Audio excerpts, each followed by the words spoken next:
Guys अस्सलाम वालेकुम, सत श्री अकाल, आदाब। कैसे हो दोस्तों? बहुत आशा करता हूँ बहुत ही अच्छे होंगे। तो मेरा नाम है मोहम्मद मुशर्रफ। आज हम बात करेंगे डेंगू फीवर के बारे में। डेंगू फीवर क्या है, क्यों होता है, इसके लक्षण क्या है और इसका ट्रीटमेंट के बारे में जानेंगे।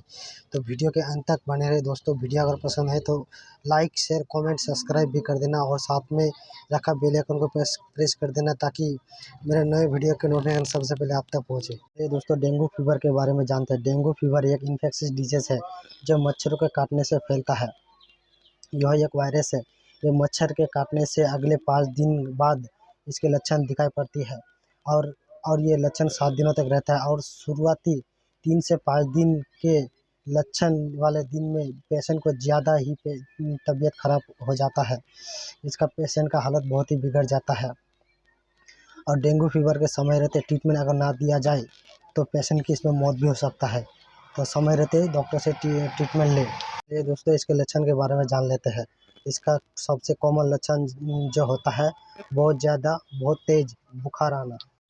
100 डिग्री या 102 डिग्री पार हो जाता है बुखार और जी भी मचलाता है, खाने में मन नहीं करता है, माउथ ड्राई रहता है, सर में दर्द रहता है और पेट में दर्द होता है, लूज मोशन भी हो सकता है, उल्टी भी हो सकता है और आँखों के पीछे हिस्से में दर्द भी हो सकता है।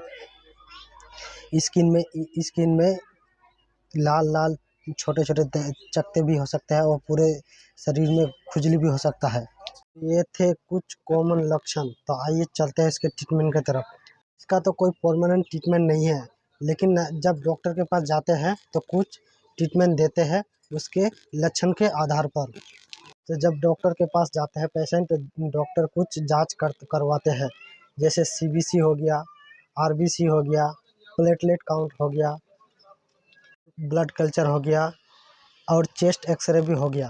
जांच कराने के बाद तब कंफर्म होने के बाद डॉक्टर ट्रीटमेंट देगा। तो ट्रीटमेंट क्या देगा? उनको डेंगू हो गया है तो उसे बहुत ज़्यादा बुखार आएगा, बहुत ज़्यादा बुखार आएगा, जैसे 100 डिग्री या 103 डिग्री भी हो सकता है। तो उसे हम डोलो 650 यानी कि पैरासीटामोल 650 देंगे TDS दिन में 3 बार पेशेंट का ओपीडी। अगर ज़्यादा बुखार आ रहा है तो उसे दिन में 4 बार भी दिया जा सकता है। और साथ में अगर वॉमिटिंग भी हो रहा है तो आप उसे डोमपेरिडोन या ओमेप्राजोल दे सकते हैं ताकि उसका वॉमिटिंग जो है कंट्रोल में हो जाए। और कुछ ORL थेरेपी भी देना होगा, जैसे ORS हो गया। अगर डिहाइड्रेशन यानी कि पानी की कमी हो गया तो आप ORS भी दे सकते हैं। अगर उससे नहीं हो रहा है तो आप RL रिंगल लैक्टेट सॉल्यूशन और DNS भी आप IV यानी कि IV फ्लूइड लगा सकते हैं।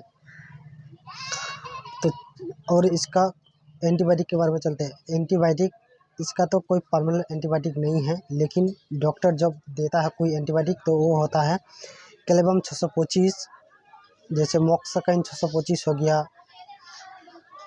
फोटो लगा दिया स्क्रीन पर, आप देख सकते हैं। ये दोनों एंटीबायोटिक एक ही प्रकार की है। ये दोनों में से कोई एक एंटीबायोटिक दिन में 2 बार या दिन में 3 बार भी आप ले सकते हैं पेशेंट के अकॉर्डिंग। दोस्तों जब पेशेंट को डेंगू होता है तो उसका प्लेटलेट काउंट भी बहुत ज़्यादा कम हो जाता है।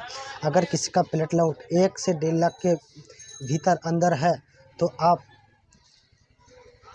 पपीते के पत्ते का रस पिला सकते हैं। आप अगर 1 लाख से नीचे हो गया है तो आप पपीते के पत्ते का रस और साथ में एक कैरीपील टेबलेट आता है जिसका मैंने फ़ोटो लगा दिया है, आप इसे दिन में 1 बार सुबह या फिर शाम किसी भी टाइम दिन में 1 बार लेना होगा खाना खाने के बाद।